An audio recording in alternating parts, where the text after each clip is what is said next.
6, 5, 4, 3, 2, 1.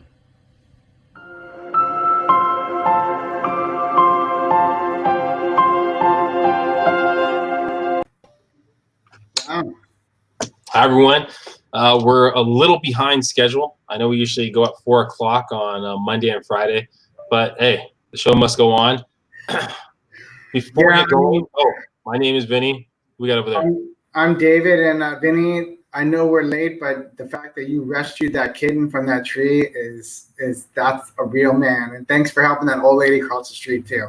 Oh my goodness. Hey, so before we get going, I want to show you something. I thought it was pretty interesting. So let me share the screen. All right, so I did the updated numbers. Now, mind you, some people take a little delay in when they put the sold, and they can post date the sold date on a property. I thought this was pretty interesting how 300 as a market in total, 329 properties sold for last week from the 4th to the 10th. So that's the lowest sold properties. That's the lowest sold properties in this span that we were kind of watching it. And I don't know if we got some of the people that were selling at the end of the year to close out their books, if that kind of happened. But I thought it was just kind of interesting how that kind of all played out right there. Wow. So that you think with that lower number of sales like that, you think that's having an effect on prices pushing down, or is that making the demand so astronomically small that the prices are still strong? I mean, I think for the most part, the pricing is still fairly good. It's hard to gauge on sold compared to, properties going on the market. But I thought that was just something interesting right here. Let me see. We got a comment. Oh, got a comment from Maribel right there. Hi, Maribel. And you can see a drop off of two in sold properties under 700,000 too. And we haven't really seen a change to properties off market. That's kind of interesting right there. But yeah, pricing as a whole, it's still kind of sat pretty consistent over the last couple of weeks. We are slowly kind of seeing, as you kind of see from the graph, more properties come on the market.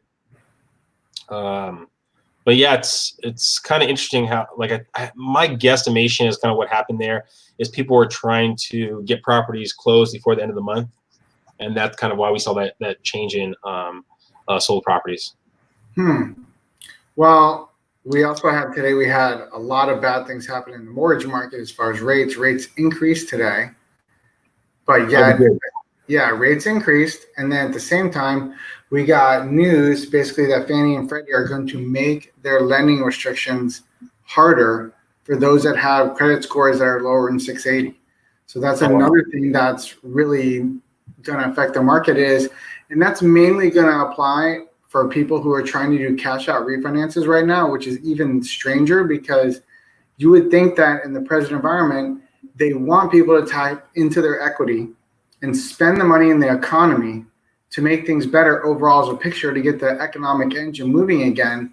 But Fannie Mae and Freddie Mac decided to basically make lending harder on cash out refinances and make it more expensive to the borrowers for people with credit scores below 680. So that was kind of bad news today.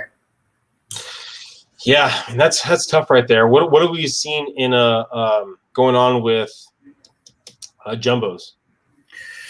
The jumbo market's slowly coming back. It's coming back, but at the same time, the reserve requirements are still higher. The rates, they're good. They're historically still very good, but at the same time, they're a lot harder to do, and the number of lenders that are doing them is very small. That's the same thing as if you went out today and you looked around at your bigger players like Chase, Wells Fargo, B of A, all these different other banks. A lot of them are not even doing cash out refinances for people that have FICO scores below 680 now.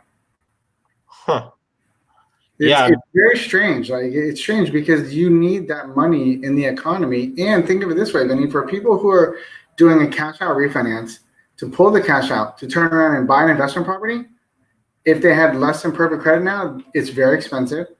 Or the people who are going, hey, you run into this, you have people come, they go, hey, I want to buy a new house.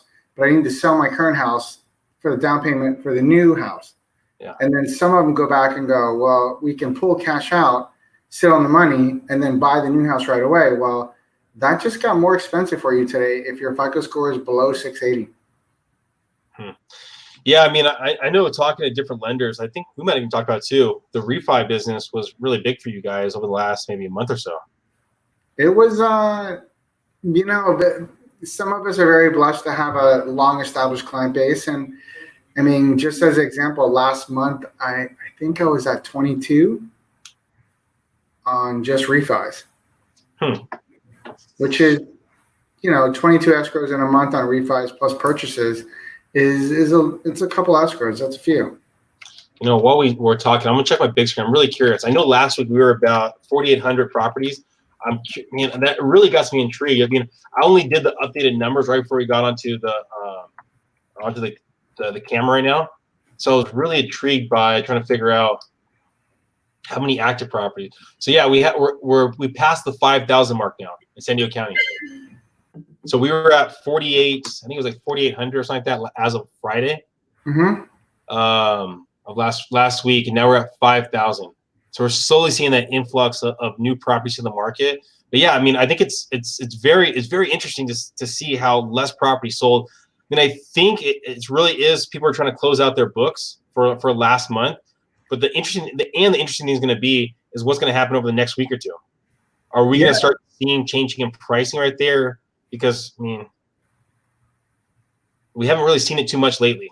But I would say anyone you're talking to, if you're looking to buy right now, is talk to your agent, talk to your realtor, talk to your lender, and really dive deeper into the last couple of weeks of sales on the property. And instead of the traditional 6 months, dive deep in the last couple of weeks to get a good understanding of where properties are sitting. The other thing is like we're coming in right now to our busiest time of the year, technically, which is normally summer. That's peak buying season. And what's it going to be like this summer? Is it going to be your normal summer where, we get a lot of people exchanging houses, exchanging wealth, a lot of things happening for families, or our state of California is still going to be closed and real estate's on an extreme slowdown still? Yeah, I mean, there's a lot of changing. I think people are getting. I mean, what you saw from the stat again. Or actually, let me pull it up one more time, just so people that are just jumping on can see. You know what I think you may see a lot more of, and you may see people coming into more of the investor standpoint now. Yeah, I mean, we could see something like that. So, people just joining right now. You can see we've had the lowest sold properties for single family, detached, townhomes, row homes in San Diego County last week, from Sunday to Monday of last week. Now, yes, people could be closing out their books today and tomorrow, and that can change. But right now, it's the lowest amount.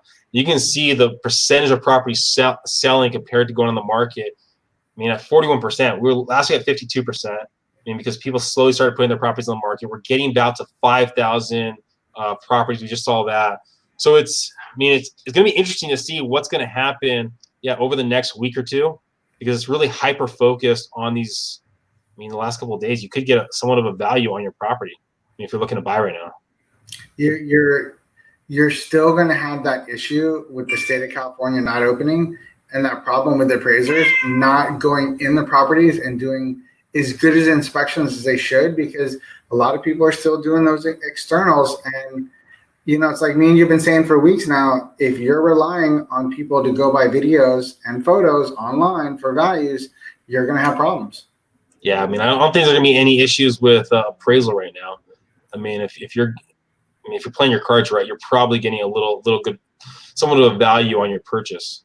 So yeah, just be hyper aware. I mean, there's an idea that the average realtor sells about 3 to 4 properties in San Diego County. 3.7. So if their last sale was, 2 months ago, 3 months ago, they might not be aware of the current market that's going on over the last really last 2 weeks or so. And the values haven't really seen a big drop, but there is some wiggle room, I think, on some properties. I think you got a lot more room to negotiate with some deals right now. Yeah. So yeah, this is 700 under. But yeah, if you have any questions, feel free to reach out to myself or David. We'd love to kind of walk you through what's going on in the market.